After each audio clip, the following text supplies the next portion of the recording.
Well, good morning. It's Sunday morning. It's 28th of May. And I realized I didn't put out any videos last week. We were really busy. And it rained Monday, Tuesday, and then it was too muddy around the yard to really do anything outside. So I did some stuff in the shop. We took that telehandler apart again. We did get that seal changed, but unfortunately the steering problem is still there. So I've got to call into a mechanic. They're coming out tomorrow to look at that. It's kind of a situation where if you can plug a computer into it, you may as well, because I don't really even, if you don't understand what volts should be going where and ohms and resistance and all that stuff, it's really hard to even check the sensors. And then of course, you know, these mechanics, especially if they used to be finning mechanics, they kind of understand the theory of it, you know, how it's supposed to work. So for instance, if I'm looking at one thing saying, oh, this sensor doesn't work, and then they come out and be like, well, that doesn't even matter. That's totally unrelated to your problem, or vice versa. You're looking in a different spot, and then they come out and say, well, yeah. Anyways, it's getting harder and harder to do. You know, when Dad had the 7200 box drills and the old 4440 tractor, you could fix that stuff. You could take it apart. It was pretty simple. Mostly there was a couple of fuses under the dash, and on the drill there was just chains and bearings. So if something failed, you could see it and you could fix it. This new stuff could be a broken wire, could be a bad fuse, could be a bad relay, could be a bad sensor, could be a bad solenoid, and hopefully their computer can tell them. So anyways, that's the telehandler still sitting. Like I said, we did get that seal changed, but that steering problem is still there. We got our sprayer out. I went and sprayed my own field to get the bugs worked out of it. I find this new machinery, that sprayer is a 2013, so I mean it is 10 years old, but it's still new.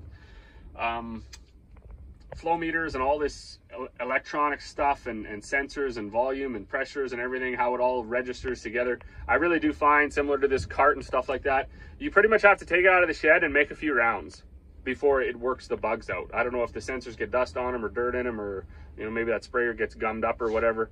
But you got to work them for a few acres, a few hours, get everything moving, and then clear the codes and everything, and then start over and find out if you need a mechanic. One thing that did happen to me with my sprayer, should have been around 40 psi at 12 miles an hour to spray 5 gallons an acre. That worked good for the outside rounds. When I got in, it went up to 100 psi and down to 2 gallons an acre. But I did get out several times and check, and the volume was right. So it was, I think there was a problem from the computer to the sensor. So the machine was actually working properly, but it wasn't registering it right. So I shut the tractor off at the end, like the sprayer at the end of the field, shut it off, waited a little while, turned it back on, and that problem went away. Yesterday I ran over and sprayed for my neighbor, did the outside rounds, and the problem did come back for a brief pass down his field. And then when the sprayer, because it has sectional control, when it shut itself off and turned itself back on, the problem went away and it didn't come back for the rest of the field. So hopefully that problem is worked out. We've put quite a bit of fresh water through it and cleaned it out. So those meters and valves and all that stuff, hopefully it's cleaned out. If there was something in there, other than that, I mean, that'll have to be a John Deere call out too, because yet again, you just don't know where to start. You don't know. They can plug their computer in and it'll tell them right away if the sensor's not working or not working properly or however. So every year I'm getting more and more getting to realize more and more that it is worth it really in the long run. You can spend 5, 6, 7 hours in the evening taking guards off, troubleshooting things to the best of your ability and still not get it. And then you can have the mechanic come out within 25 minutes. They plug in their computer, they tell you what's wrong. You find out all the guards and stuff you removed didn't have to come off, and it's some sensor up in the roof or something. So it's unfortunate, but you know, we've kind of actually put that into our annual budget, you know, $5,000-$10,000 just in call out fees and software updates and things like that. And we don't have a lot on our farm. We don't have a lot of that new stuff. So the big guys, when everything's new and I don't even understand how they do it. They must. I was thinking yesterday, when I buy another piece of equipment or my next piece, if it happens to be new or from a dealer and relatively new, I'm not going to ask for a hat. I'm not going to ask for a jacket. I'm going to ask for a set of clip-on nails, because after running this garbage for a day, you've pretty much chewed all your fingernails right down, and you're almost, if you don't start smoking, you're almost into actually eating your whole hand. So I'm gonna ask if they have a clip-on set of nails that I can borrow so I can chew on those for a while. But anyways, let's get this tractor fired up, see if it'll even start. It's been sitting here for what, a week and a half. And get this cart down and change that block. I'm very curious to know if that block is the problem for my hydraulics.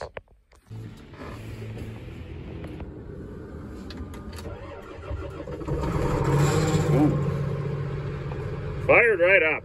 Watch, there'll be a code. I bet you a code pops up because it hasn't been running. Maybe not.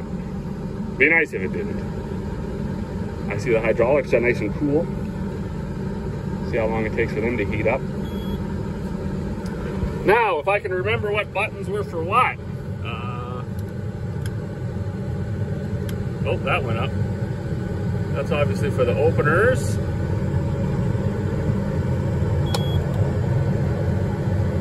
I think I need to push them forward. And this should wing the drill up. That one? This one? Oh, that one.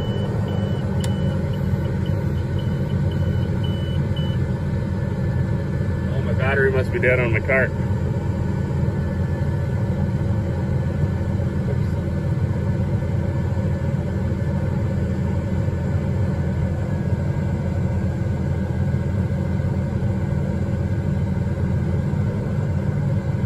Like, you see how fast that winged up. That's why I'm pretty sure it's not a problem with the tractor. The tractor's got lots of juice. It's got to be a problem with the with that block. Has to be. So one thing I'm hoping is going to change, because when I talked to the service manager, he thought, and I don't know why he thought this, if he did any research or not, but he thought, in order to get 3,860 RPM, I need 80% flow on my hydraulics. And he thought that was too much flow, which would indicate a restriction somewhere at the block. Also that, and the fact that my auger is quite lazy.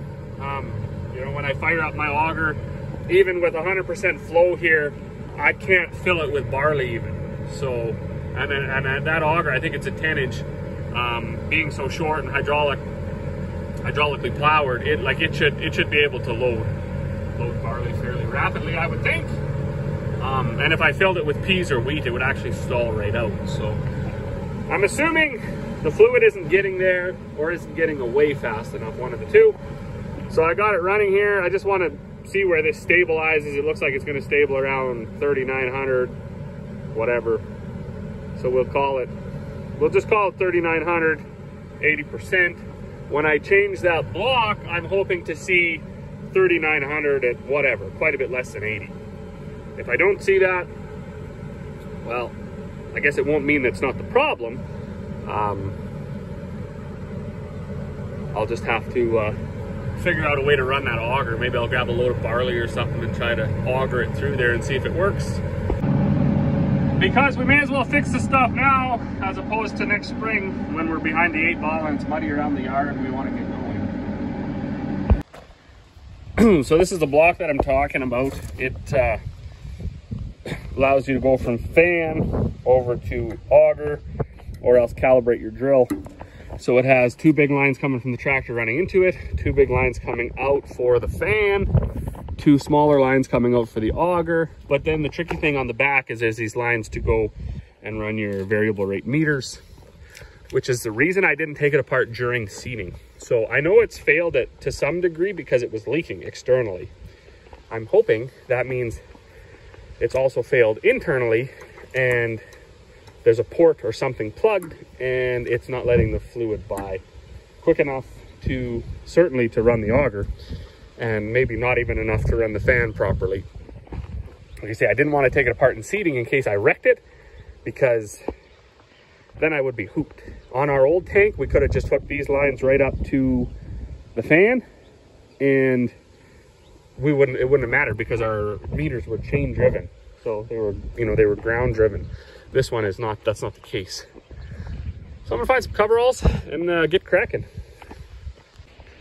This is the new block. Of course, it showed up the day after seeding. We finished on a Monday, And they phoned Tuesday morning and said, hey, your block is here. So hopefully it fits. And hopefully it's the problem, because holy smokes. Kind of. All right, well, I got the old block out. And as you can see, we got some fittings to swap over. All 5 of these, obviously. 2 on this side. There's one here, but we need the other one. Looks the same, has the same holes. Crazy enough, they don't sell a rebuild kit for this as far as I know. They don't even have the specs of what it looks like inside of there, because that's what I originally wanted. They said, no, you just buy a whole new block. And I said, okay, well, there must be a core on the old one. Oh, no, you just throw it away. And man, does that just grind my gears. These are built, right? These aren't found in nature. New Holland doesn't walk around with a team of people in some mythical forest and look for blocks that just exist like this. And then every time they find one, they have a big celebration and a fire and a dance and celebrate because they can build another cart. These are built somewhere. So if they're built somewhere, they can be repaired and they can be fixed. Certainly they can be inspected to see if they're worth salvaging. But this throwaway world that we're living in is getting, well, it's just getting right out of hand, really. So what I'm going to do, and what I would have done had this failed during seeding and I couldn't get that block, I'm going to take it apart, because it doesn't look that hard. There's a snap ring on this side, and then a, I don't know, Allen screw. I guess you probably unscrew that, pull that handle out. And really all there can be is a handle with O-rings and different ports, if you will, to allow fluid to go one way or the other, depending on which way the handle is. As I had said earlier, this one was leaking externally throughout the season. So there's definitely an O-ring failed in there for sure. What I'm hoping is there's 2 or 3 O-rings in there that have failed and it's messing up the flow. So instead of, and that's what's causing all my problems. But let me get this switched around and then we will be able to put that theory to the test. Okay, well, the old boy's back there. He's going to watch for leaks. And this is going to be one of the rare times where I actually film things in the proper order. That block has changed. All the fittings are on. So what I really hope to see, once everything turns on here, is I need it around 80% to get 3900. I'm hoping to see that, whoops, battery's dead. I'm hoping to see that change, that drop off. So go here, remotes, this is the one. So I think we gotta push it forwards. Yeah.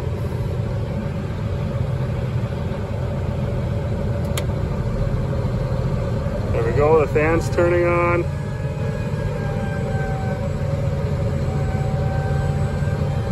Seems to be still at 3900. So I don't know if we can turn this down. Well, you hear it start to go down.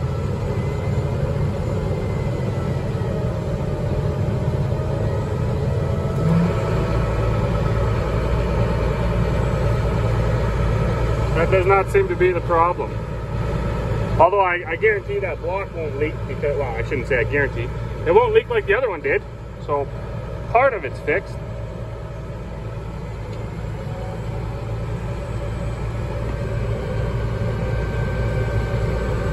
Well, we'll go back and we'll try the auger. So that's still 80% to get to 3900. So we'll try the auger and see if the auger runs better. Well, evening now. What is it? It's 8 o'clock. This is the old block. New block is on. I ran my tractor with just the auger running for about 35, 40 minutes. So I had the drill engaged. So the hydraulics were holding the openers up. They were also supplying the system pressure with whatever it needs through 2900 PSI. And I had that auger running for like 40 minutes. And when I climbed back in the tractor, boom, 201 degrees Fahrenheit. So I don't know. I've been reading a lot of forums and it's all over the map. Oh, if it's over 180, it's too hot. 200, everything's gonna fail. Then somebody says no, up to 250 is okay. Seals and all that stuff is good to 300. I am totally out of my element. Actually getting like a little bit frustrated. So the other thing that I did, I'll just go out there and show you.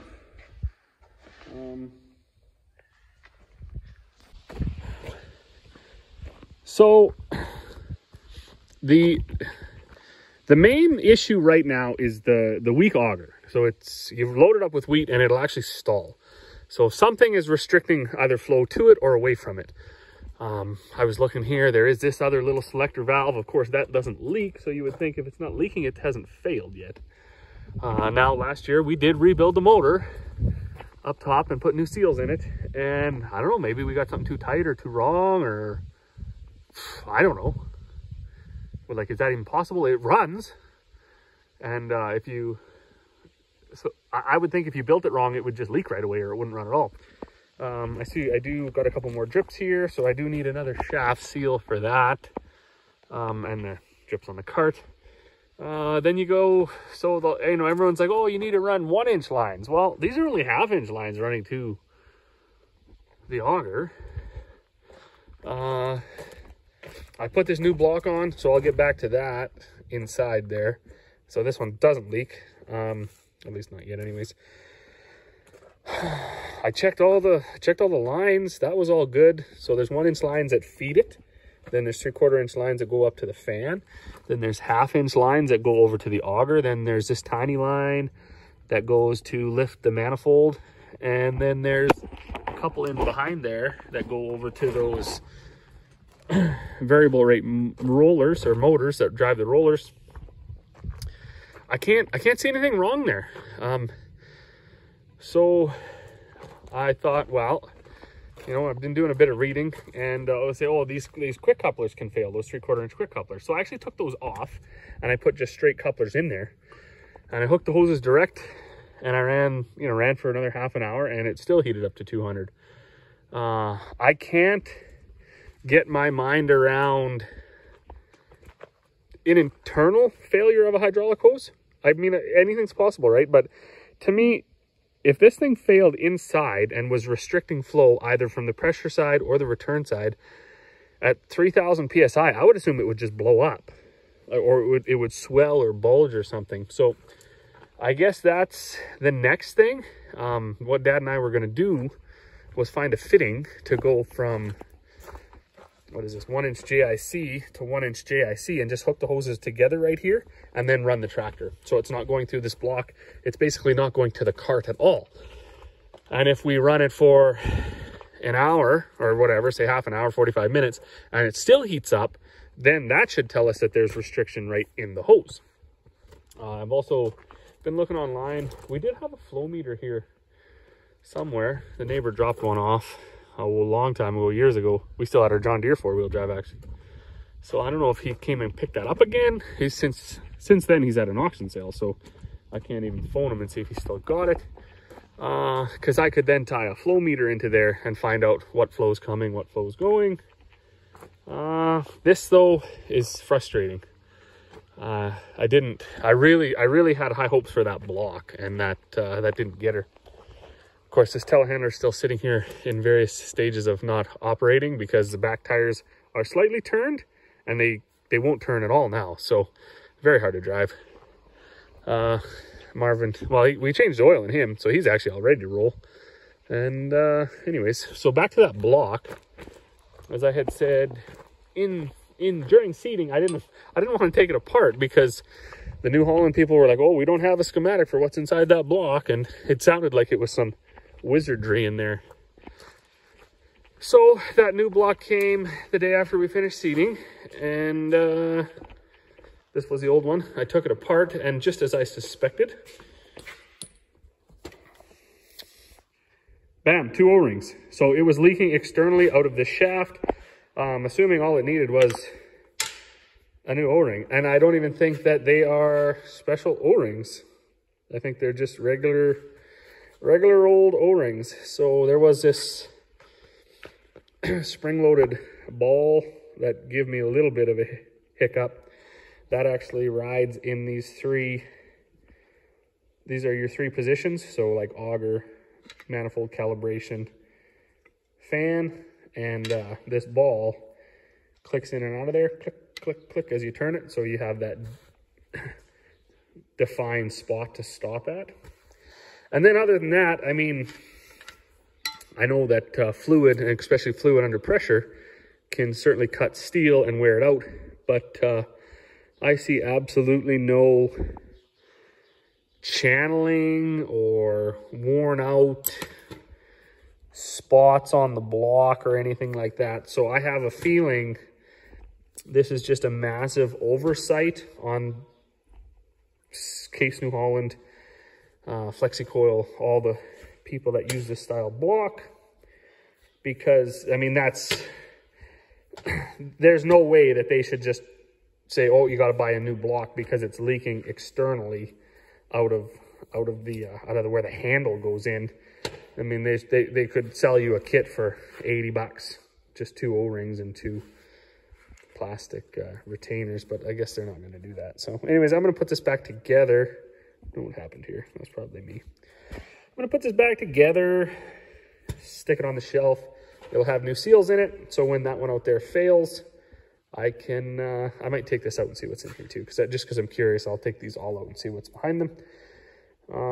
And then, yeah, I'll have a new block on the shelf, because this one was like 8 days away when I ordered it, so I didn't get it till seating was over. But it didn't solve the problem anyways. Hydraulics are still heating up. The only problem it solved was the problem of it leaking externally. So that's enough of that. I'm going to put that back together, and then I'm going to go in the house and take her easy. It is Sunday. We had a pretty good run of nothing breaking down, nothing causing us problems, so it's bound to happen that you'll get a little bit of a pile up, bang, bang, bang, bang, bang. Fortunately, we're done seating, so the seating problem is, I mean, it's inconvenient and it's frustrating, because we can't just, I'm not going to just put it away like that. I'll most likely get the tech out if I can't find that flow meter, or I'll get somebody. I'm actually going to ask the mechanic that's coming to fix that telehandler tomorrow if they have any ideas. And then, God, there's a lot of dead birds or bugs right there. And then, yeah, I'll get an actual mechanic's opinion. But, yeah, whatever. You don't win them all. We have lots of redundancy built in on our farm, so I got, other loader tractors to load bags and make bags and stuff like that. So, not the end of the world if the telehandler's down for whatever, week, 10 days, which I expect it most likely will be, because by the time they get here tomorrow and we order parts, it'll be another week or so. So, as always, thanks for watching. We will see you all on the next one.